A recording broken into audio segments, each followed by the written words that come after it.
आज सभागृहाने महात्मा ज्योतिबा फुले आणि सावित्रीबाई फुले यांना भारतरत्न देण्याची शिफारस केंद्र सरकारला केली। त्याबद्दल सभागृहाचं त्या ठिकाणी सगळ्यांचा अभिनंदन आभार मानतो की खूप महत्त्वाचा विषय त्या ठिकाणी आज आपण सगळ्यांनी मिळून मार्गी लावलाय। त्याचबरोबर या महाराष्ट्रामध्ये आज घरफोडीचं प्रमाण त्या ठिकाणी इतकं मोठ्या प्रमाणात वाढले। 48,343 घरफोड्या त्या ठिकाणी झाल्यात आणि 100 पेक्षा जास्त त्या ठिकाणी त्यातून हत्या झाल्यात। आणि मग कायदा सुव्यवस्था ह्याच्यावरती त्या ठिकाणी बडगा उचलणं आणि मग पोलीस यंत्रणा त्या ठिकाणी तशी सक्षमरित्या काम करते का आणि मग चोऱ्या माऱ्या करणारी जी लोक आहेत त्यांच्यावरती त्या ठिकाणी सातत्याने आपण लक्ष ठेवणं आवश्यक आहे। आणि यासाठी काय उपाययोजना कराव्या लागतील त्यावरती कडक पावलं उचलणं आवश्यक आहे। आज रखडलेले सिंचन प्रकल्प माझ्या मतदारसंघातला सिनामाडा उपसा सिंचन योजनेतली गेले 30 वर्ष झालं त्या ठिकाणी बावी असेल, तुळशी असेल, परितेवाडी असेल, आमची त्या ठिकाणी अंजनगाव खिलोबा असेल, कुर्डू असेल, ह्या गावाची तिसरी सुपरमाला त्या ठिकाणी मान्यता मिळून आज त्या ठिकाणी मानेगाव उपसा सिंचन योजना असेल, नदीवरती बंधारे असतील, हे रखडलेले सिंचन प्रकल्प सुरू करणं, कृष्णा भीमा स्थिरीकरण याच्यावरती त्या ठिकाणी योग्य तो तोडगा काढून हे वाहून जाणारं पाणी रोखण्याची गरज आहे। आज शेतीमालाचे भाव आज आपल्याला सगळ्याला माहिती आहे, शेतीमालाचे भाव त्या ठिकाणी पडलेत। मग त्यासाठी केंद्र आणि राज्य सरकारचं धोरण त्या ठिकाणी बदलणं आणि त्याच्यावरती नियम करणं आवश्यक आहे। 2023 मध्ये वाढीव शाळांना त्या ठिकाणी अनुदानाचा टप्पा देण्यात आला, मग त्याची अंमलबजावणी मात्र अजून त्या ठिकाणी झाली नसल्यामुळे शिक्षक आणि शिक्षकेतर कर्मचारी आज देखील त्या ठिकाणी नैराश्यामध्ये आहेत। आज खाजगी शाळा मोठ्या प्रमाणात चालल्यात आणि शासकीय शाळा मात्र बंद पडू लागल्यात। एका बाजूला त्या ठिकाणी 15/3चा GR रद्द करावा म्हणून सर्वत्र शिक्षक बांधव रस्त्यावरती उतरत आहेत, तर तो तात्काळ त्या ठिकाणी रद्द करण्यात यावा। पंढरपूर आपल्याला माहिती आहे महाराष्ट्राचं आराध्य दैवत आहे। पंढरीच्या पांडुरंगाला गेले 7 वर्ष झालं। अतुल बाबा भोसले सन्माननीय सदस्य त्या ठिकाणी अध्यक्ष होते आणि ते अध्यक्ष काळानंतर आता त्या ठिकाणी अध्यक्ष गेले 19 पासून आजपर्यंत अध्यक्ष पंढरपूर मंदिर समितीला नाही। आणि मग आमचे सामाजिक कार्यकर्ते अरुण भाऊ कोळी त्या ठिकाणी सातत्यानं त्या निमित्तानं तिथं नियमित करावं, तिथं संघटना काम करते, तिथं आकृती बंद आहे। आकृती बंदामध्ये 270 जागा आहेत, त्यातल्या 38 जागा आज रिक्त आहेत। आणि मग मंदिर समितीमध्ये व्यवस्था करण्यासाठी आलेल्या महाराष्ट्रातल्या लोकांना त्या ठिकाणी अडचण येते, तर त्या रिक्त जागा भरत असताना ते देखील काम आणि मंदिर समितीचे नवीन त्या ठिकाणी अध्यक्ष नेमून त्या मंदिर समितीच्या सोयीसुविधा वारकऱ्यांना उपलब्ध करून देणं हे देखील महत्वाचं आहे। आज पत्रकार पंढरपूरमध्ये साहेब पत्रकारांना घरं द्यायची हा गेले कित्येक वेळा मुख्यमंत्री महोदय त्या ठिकाणी पंढरपूरच्या महापूजेला आल्यावर देतो असा शब्द दिलाय, परंतु अजून पंढरपूरच्या पत्रकारांना घरं मिळाली नाहीत। माझ्या मतदारसंघामध्ये महाळुंग श्रीपूर त्या ठिकाणी नगर परिषद आहे, त्या नगर परिषदेला त्या ठिकाणी बांधण्यासाठी जागा नाही, जागा आणि त्या नगर परिषदेला बांधकामासाठी निधी देखील उपलब्ध करून देणं आवश्यक आहे। माझ्या मतदारसंघात माढा नगरपालिका आहे, या नगरपालिकेला त्या ठिकाणी आज बिल्डिंग नाही आणि मग त्या हॉलमध्ये सगळेजण बसतायत, तर त्याच्यासाठी देखील निधी आवश्यक आहे। या महाराष्ट्रामध्ये उजनी धरण 123 TMCच आहे, त्या ठिकाणी उजनी पर्यटन स्थळ व्हावं म्हणून 282 कोटी रुपये मंजूर झाले।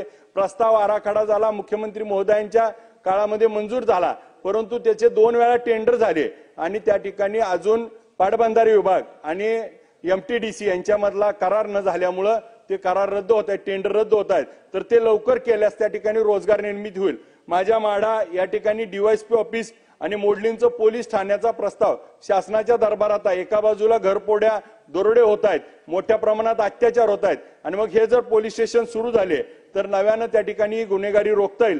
पीक विम्याच्या बाबतीमध्ये ज्या जाचक-अटी आहेत ज्याच्यामुळे पीक विम्याच्या कंपन्याला फायदा होतो आणि शेतकऱ्याचं नुकसान होतं, त्या जाचक-अटी देखील कमी करणं आवश्यक आहे।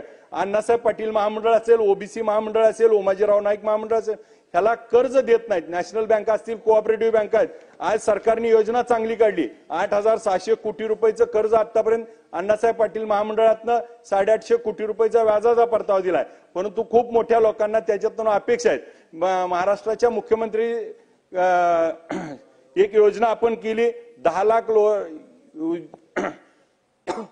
10 लाख त्या ठिकाणी रोजगार निर्मिती करणार आणि म्हणून अप्रेंटिसशिप दिली, परंतु प्रत्यक्षात मात्र 1,32,000 मुलांनाच त्या ठिकाणी त्याची सोय केली आहे आणि मग उर्वरित जागा भरण्यासाठी अजून त्या कंपन्यांना मान्यता नसल्यामुळे ते काम होत नाही।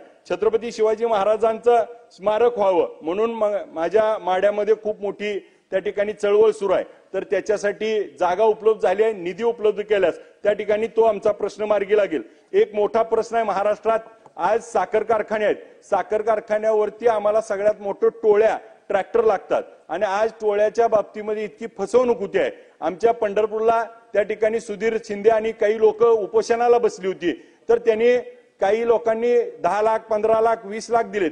बेंबळे गावातला एक टोळी मुकदम गेला होता, वाहन मालक गेला होता, त्याचा खून झालाय, मर्डर झाला होता काही दिवसापूर्वी आणि मग अशा लोकांना त्या ठिकाणी टोळ्या नियंत्रण करणं, ऊस तोडून त्या ठिकाणी कारखान्याला नेण्याशिवाय पर्याय नाही आणि मग त्याच्यासाठी एक वेगळी काहीतरी यंत्रणा उभा करणं आवश्यक आहे आणि त्यासाठी आपण एकच मिनिट आणि त्याचबरोबर साहेब माझ्या आता मगाशी मंत्री महोदयांनी शिक्षणाचं धोरण सांगितलं, पण शिक्षणाच्या धोरणामध्ये माझ्या मतदारसंघामध्ये 132 खोल्या आज त्या ठिकाणी धोकादायक झाल्यात म्हणून रिपोर्ट आहे आणि मग त्या ठिकाणी 280 खोल्या आज पडतील कधी आणि एखादी घटना घडली आणि विद्यार्थ्याच्या अंगावर जर ती बिल्डिंग कोसळली तर त्या ठिकाणी मोठी घटना होऊ शकते आणि मग त्यासाठी त्या ठिकाणी वेगळा विशेष निधी देऊन आज सगळ्याच महाराष्ट्रात त्या ठिकाणी शाळेची अवस्था आहे।